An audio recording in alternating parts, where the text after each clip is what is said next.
ग्रीष्म काल में जो छुट्टियां होंगी वो सही में छुट्टियां होंगी, अलग से क्लासेस नहीं लिए जाएंगे बीच में नहीं। और आने वाले समय में हम लोग जो दिव्यांग छात्र हैं उनके लिए भी शिक्षक बहाल करेंगे और अनुकंपा प्रतिनिधियां होंगी कि इस बार हम लोग शुरू में ही पोशाक, साइकिल इत्यादि दे देंगे और ये 75% की अनिवार्यता नहीं रखेंगे। आपके शुक्रगुजार हैं कि आपने हमें शिक्षा बजट पर अपनी बातों को सदन में रखने का मौका दिया। हम माननीय मुख्यमंत्री जी के भी अपना आभार प्रकट करना चाहते हैं कि उन्होंने शिक्षा विभाग की जिम्मेवारी हमें सौंपी। जब बिहार की जनता ने माननीय मुख्यमंत्री जी को बिहार की बागडोर सौंपी, उस वक्त शिक्षा की स्थिति बहुत ही दयनीय थी। न स्कूल थे, न छात्र थे, न कक्षाएं थी और ये श्रेय उनको जाता है और उनकी समझ थी और आज भी है कि शिक्षा को उन्होंने अपने सुशासन का भिन्न और महत्वपूर्ण अंग माना, क्योंकि जानते थे कि शिक्षा से आर्थिक, सामाजिक और बौद्धिक प्रगति होगी। इसलिए और आज हम देखते हैं कि किस तरीके से शिक्षा हर बिहार के कोने कोने में पहुंच चुकी है। शिक्षा की रोशनी हर टोले में, दलित टोले में, अल्पसंख्यक टोले में, हर जगह पहुंची हुई है और इसके लिए उन लोगों ने तालमी मरकज और शिक्षा टोलक को इस्तेमाल किया, जिनका उन्होंने मेहताना भी दुगना कर दिया है। माननीय मुख्यमंत्री ने शिक्षा के महत्व को समझ करके बजट में प्रावधान किया। हम कहना चाहेंगे कि 2005 में बजट 4400 करोड़ था, आज 60,000 करोड़ से ज्यादा है और इसका सदुपयोग हो रहा है। और जो इसका दुरुपयोग करते हैं, मैं बताना चाहूंगा सदन को कि हम लोगों ने अनुश्रवण अच्छे तरीके से किया हुआ है और जो भी पदाधिकारी भ्रष्टाचार में लिप्त पाए गए हैं उनके विरुद्ध कड़ी से कड़ी कार्रवाई की है, विजिलेंस की कार्रवाई की है, निलंबन किया है, सारी कार्रवाइयां हो रही हैं ताकि अनुश्रवण सब सही हो। बजट का फायदा ये हुआ कि साक्षरता जो 2001 में आम साक्षरता जो यहाँ पर करीब 40% थी, आज वो बढ़ के 80% हो गई। महिलाओं की साक्षरता 2001 में करीब 34% थी और ये साक्षरता बढ़ बीच में नहीं, महिलाओं बीच में नहीं, कुछ नहीं आएगा, ठीक है। महिलाओं की बीच में कुछ नहीं। महिलाओं की साक्षरता 2023 में बढ़ करके 80% करीब 74% पहुंच गई है। और जो नियुक्तियां हुई, बैठिए, बीच में नहीं बोलिए ना, बैठिए। जो नियुक्तियां हुई वो ऐतिहासिक रही। जो नियुक्तियां ऐतिहासिक गांधी मैदान में हुई, लाखों नियुक्तियां हुई। उसी गांधी मैदान में मैं कहना चाहूंगा व्यक्तिगत अनुभव से कि एक पुलिस पदाधिकारी के बीच में भी हमने देखा बहुत सारे सबसे बढ़िया है, सबसे बढ़िया। लेकिन जो उत्साह का माहौल और जो खुशनुमा माहौल हमने गांधी मैदान में नियुक्तियों में देखा, वैसा माहौल हमने कभी नहीं देखा। और ये नियुक्तियां शिक्षा विभाग में बदस्तूर जारी रहेंगी और आने वाले समय में हम लोग जो दिव्यांग छात्र हैं उनके लिए भी शिक्षक बहाल करेंगे और अनुकंपा प्रतिनिधियां होंगी। हम ये आपको बताना चाहेंगे कि आधारभूत संरचना में माननीय हम लोगों ने 266 नए विद्यालयों भवनों का निर्माण किया है और 7,974 शौचालयों का निर्माण किया, 1526 अतिरिक्त कक्षों का निर्माण किया।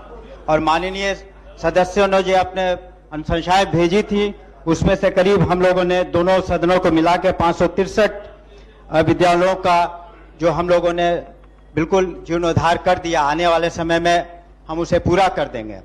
मिड डे मील भी आज के दिन में महोदय हम लोग 1 करोड़ 8 लाख छात्र छात्राओं को दे रहे हैं पौष्टिक भोजन।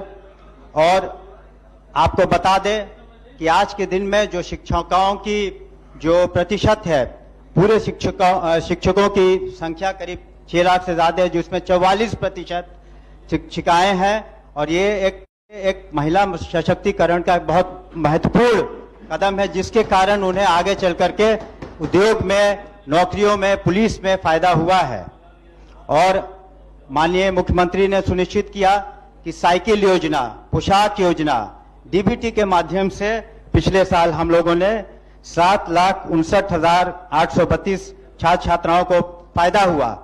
यहाँ एक विशिष्ट बात हम ये बताना चाहेंगे कि इसका स्टडी एक अमेरिका के प्रोफेसर ने साइकिल योजना की और बाद में जाकर के उन्होंने यूनाइटेड नेशंस में इसको अपना रिपोर्ट दिया, जिसके आधार पर यूनाइटेड नेशन ने जिम्बाब्वे और माले, दो जो देश हैं बाहर के विदेश में, वहां पर शिक्षा में और अधिक राशि यूनाइटेड नेशंस के दी गई। पोशाक योजना और जो बता रहे थे साइकिल योजना, इस बार माननीय मुख्यमंत्री जी की अनुमति से कैबिनेट ने निर्णय लिया है कि इस बार हम लोग शुरू में ही पोशाक, साइकिल इत्यादि दे देंगे और ये 75% की अनिवार्यता नहीं रखेंगे ताकि उनको दिक्कतें नहीं हो। इसके अतिरिक्त हम लोग पूर्व की तरह जो इंटरमीडिएट प्रोत्साहन योजना, स्नातक योजना, ये हम लोग कर रहे हैं। स्टूडेंट क्रेडिट कार्ड में भी 3,70,000 हम लोग दे रहे हैं। और आपको 2-3 और बातें बताना चाहेंगे कि कंप्यूटराइजेशन के ख्याल से कक्षा 6, 7, 8 में 29,000 स्कूलों में अगले साल हम लोग कंप्यूटर देंगे ताकि उनका कंप्यूटर के नॉलेज उनको हो सके। और साथ ही साथ हम लोग ये भी सुनिश्चित किया है कि ग्रीष्मकाल में जो छुट्टियां होंगी वो सही में छुट्टियां होंगी, अलग से क्लासेस नहीं लिए जाएंगे। इस तरीके से हम देखते हैं कि और खास करके केंद्रीय विद्यालयों में जो बाहर 12 जगहों की जमीनों की जरूरत थी उसको भी हम जल्द से जल्द देंगे।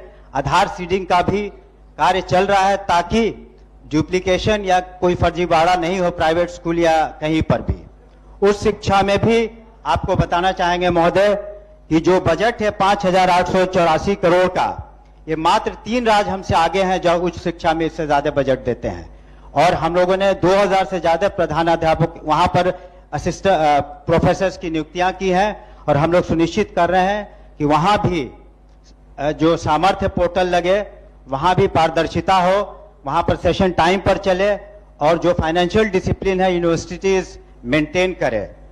और अंत में हम यही कहना चाहेंगे कि जो अच्छे शिक्षक हैं, पदाधिकारी, उन्हें पुरस्कृत भी समय समय पर हम लोग कर रहे हैं। इस तरीके से हम देखते हैं जो बातें हमने सदन के सामने संक्षिप्त में रखी कि हम लोगों ने गुणवत्ता पर ध्यान दिया है, शिक्षा में बहुत बढ़ोतरी हुई है जिसकी भूरी भूरी प्रशंसा आम जनता और पूरे हिंदुस्तान में हो रही है। लेकिन अभी भी हमें बहुत कुछ करना है, अभी भी हमें सफर तय करना है। We have many miles to go before we sleep. लेकिन हम सदन को आश्वस्त करना चाहते हैं कि माननीय मुख्यमंत्री के नेतृत्व में हमारी सरकार के पैर मजबूत हैं और तेजी से आगे बढ़ रहे हैं और आने वाले समय में हम निश्चित रूप से एक शिक्षित, विकसित बिहार के सपनों को साकार करेंगे। हमारे सामने महोदय चुनौतियां अनेक है, जहां 74,000 से ज़्यादा स्कूल हैं, 1,80,00,000 से ज़्यादा 1 से 12वीं कक्षा तक के स्टूडेंट्स हैं, छात्र छात्राएं हैं और हमारे पास करीब 5,77,000 शिक्षक हैं और सभी विश्वविद्यालयों मिलाकर के 26 लाख से ज़्यादा छात्र छात्राएं हैं। ऐसे में हमें ये ध्यान रखना था कि शिक्षा की गुणवत्ता में और सुधार आए। इसी वजह से एक ऐतिहासिक कदम माननीय मुख्यमंत्री जी ने उठाया और commission, Bihar public service commission के द्वारा हम लोगों ने 1,73,084 विद्यालय शिक्षकों की नियुक्ति एक ही दिन में की, जो पूरे हिंदुस्तान में एक हम समझते हैं ऐतिहासिक कदम रहा। इसके अतिरिक्त आने वाले दिनों में 1,60,083 और नियुक्तियां होंगी और उसमें जैसा कि एक सदस्य कह रहे थे, कंप्यूटर शिक्षकों की भी संख्या 26,000 होगी। इसके अतिरिक्त स्थानीय निकायों से जो शिक्षक थे उन्हें राजकर्मी का दर्जा देने के उद्देश्य से हम लोगों ने सक्षमता परीक्षा रखी और प्रथम सक्षमता परीक्षा में 1,87,000 स्थानीय निकाय द्वारा ये लोग उत्तीर्ण हुए। आगे चल के 85,000 से ज़्यादा लोग और परीक्षा दे रहे हैं और हम लोगों ने यह ध्यान में रखा है कि जब नियमावली बनाएंगे उनकी हस्तांतरण की, तो उसमें काफ़ी उदारता रखेंगे, खास करके महिलाओं के बारे में, और ख़ास करके असाध्य रोग या इस तरह के जो बीमारी से ग्रसित हैं या पति पत्नी हैं, तो उन लोगों का हस्तांतरण में हम लोग विशेष ध्यान देंगे। महोदय, अगर हम शिक्षा में सुधार चाहते हैं तो ज़रूरी है कि हमारे शिक्षक भी उस तरह से उनकी ट्रेनिंग हो।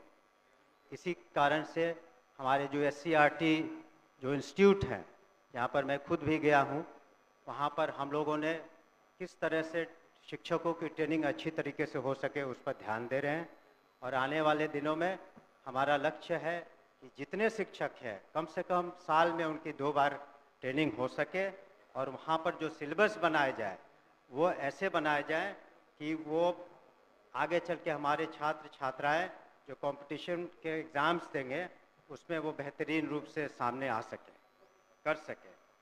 इसके अतिरिक्त जो आधारभूत संरचना है, हम लोगों ने ध्यान दिया है कि किस तरीके से स्कूलों में जो बुनियादी सुविधाएं हैं उसको दे पाएँ।